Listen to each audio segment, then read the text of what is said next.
Hey everyone, we are here with a Mach-E. If you saw our video last week, we did not take that car for a drive, but today I am here with Mr. Hopper from the Real DCCarGuy. Be sure to check him out. I'll leave a link to his channel in the description below.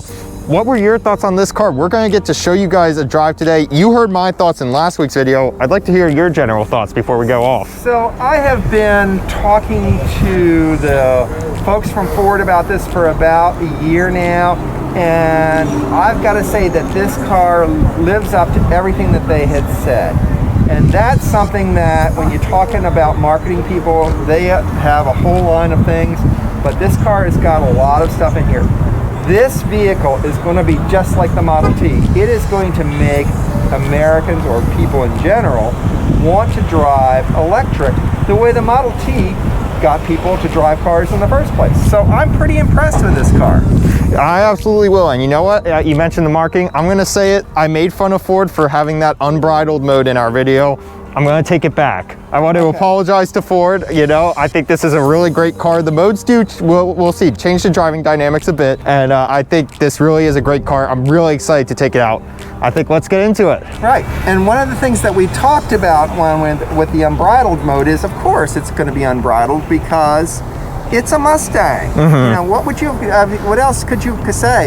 You know, unhaltered, you know, out of the stable, whatever. But unbridled is a great term for this. It definitely works. They pulled this car off, guys. It's real. Let's take a look.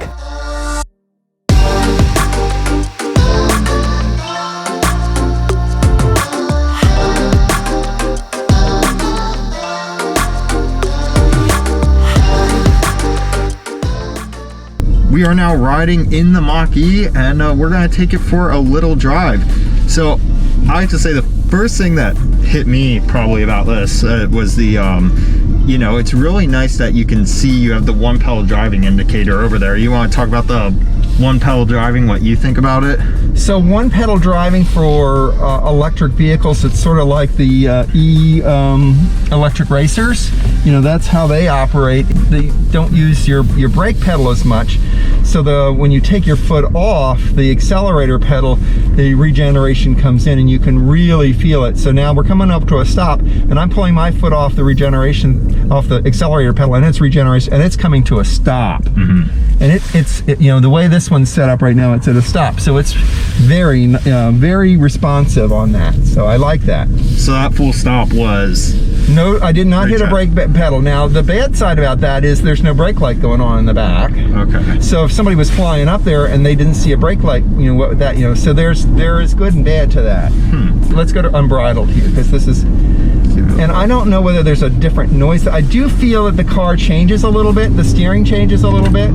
Fake engine noise? Now, of course there's going to be fake engine noise. It's an electric car. There's no engine. That's true. That's true. How would you distinguish electric from a mechanical motor? Well, still there's an electric motor here. Right. Yeah, you know, there's still a motor. It's just an electric motor.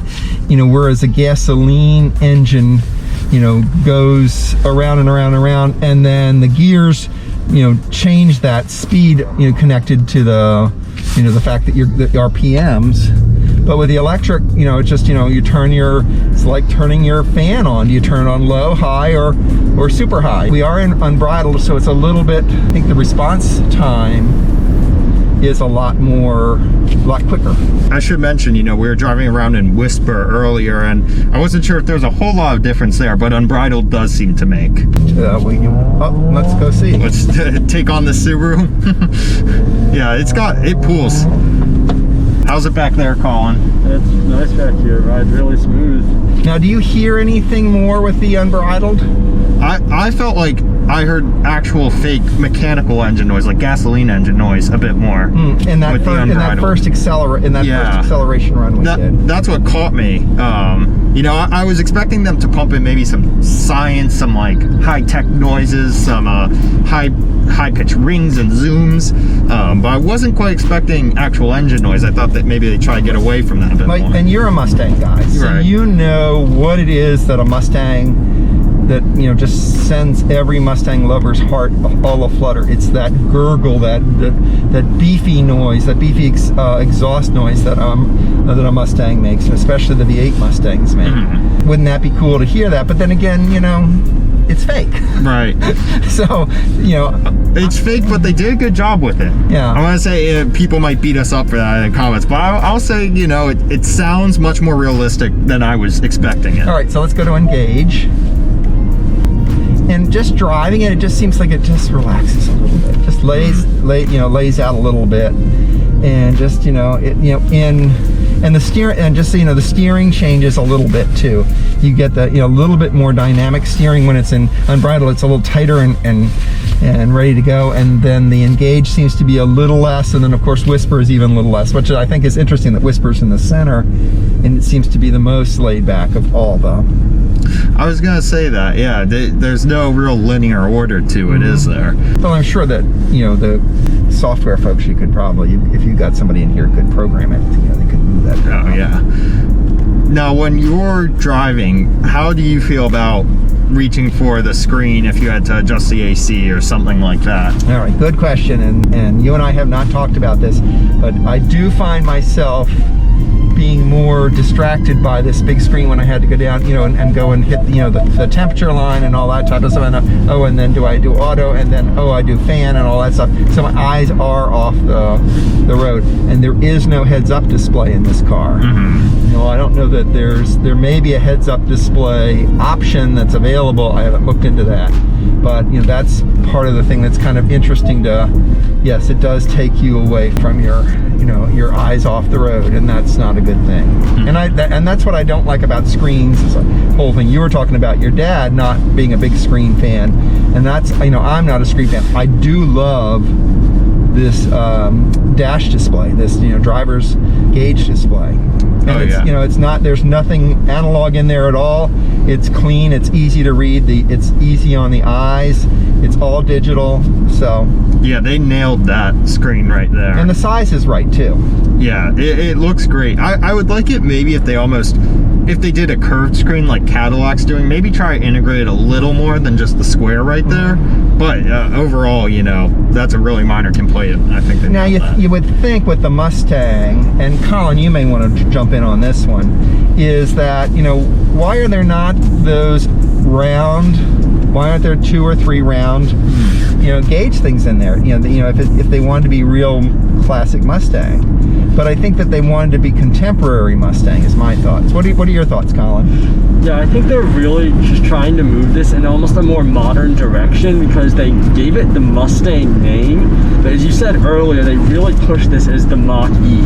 They want this to almost stand on its own a little, while still paying homage to like the original Mustang, be it like the tail lights or just the badge in. But I think they are really trying to move this vehicle to stand on its own. The safety features of this car, do they feel intrusive? Do they feel just right? How'd they do there for the active safety, at least? Yeah, I think everything's in here. There's there's airbags throughout this car, but it's not like it's jumping out at you. That it's in there somewhere, and they're probably on the sides and up in here. I think they've done a great job on safety stuff, and the car feels safe. It's we talked about how does this car drive. It feels heavy because it's an electric car. It's got a battery on it, and it's still nimble though. I do feel if I had to get away, there's a Mustang. Oh yeah, a white one too. I do feel if I had to get out of a situation, I could easily do that, and the car would respond well. It's kind of cool. This car has the evasive steering assist. So for those who don't know, a lot of new Fords have this cool feature where if you're coming up and you're coming up on an obstacle and the car detects there's empty space around the obstacle, it will kind of jerk the steering wheel and try to guide you around it, which is a really cool active safety feature that they've thrown in these cars. Well, and that's probably because of all of the the camera. It Just here. feels, it's not light and tippy when it goes over. When it goes around a corner, it holds the corner, but it's solid. And that's also, remember, it's got all-wheel drive too, Right. which is helpful. And when we did that little experience coming out of the parking lot from Walmart and went fast, it did do some slipping, but you could tell that the all-wheel drive was kicking in. So this one has the motor in the front and the back. Right. Right. Okay. And this one also does, while we're talking about the drivetrain, has the $5,000 option for the extended battery pack. Yes. Right. Yeah. Yes. And that's a little over 300 miles of range. Yes. So when I've charged this one, I don't know if it's 300 miles of range or not, but when I fully charge this one at home, it's telling me that I'm up at 210 to 216 miles. Okay. So, and from my own experience as an electric vehicle owner with another electric vehicle, it's based on how you drive, and I can tend to drive in a city street or something like this, like a granny, so I'm a little slow and things, so it's going to extend the battery. But if I was, really heavy on the accelerator kind of stuff and bouncing around, I think it would be Okay, yeah. it would be a different story. They carry ground speed through from the Mustang. One thing I wish they also carried through, this is related to the control scheme, was I think the Mustang little switches are like the coolest thing in the world. Oh yeah, those little... Whenever I get in a Mustang, I'm like, wow, this is really cool. And other brands have started copying it. Dodge has started copying it into their trucks. And so, I really wish they carried that through here. Even if they had to take a few things out of here just to make physical switches, I think it'd be totally worth it. So the Mach-E, I'm proud to report, is the real deal, guys. It was a big risk for Ford to use the Mustang name on this car, and I honestly did not think they were going to pull it off, but they did. They really did a fantastic job with this vehicle. It's nice in the front, it's nice in the back, it drives great, and it has some real speed and power to it. A huge thanks to Mr. Hopper at the Real DCCarGuy. Be sure to check his channel out. He's a really great guy and has some really cool cars to check out on his channel. And a huge thanks to you all, guys. I really hope the Mach-E does well, and I think we're gonna see a lot of them, just how I hope to see a lot of you guys in next week's video. We'll see you all then. Stay safe, everyone.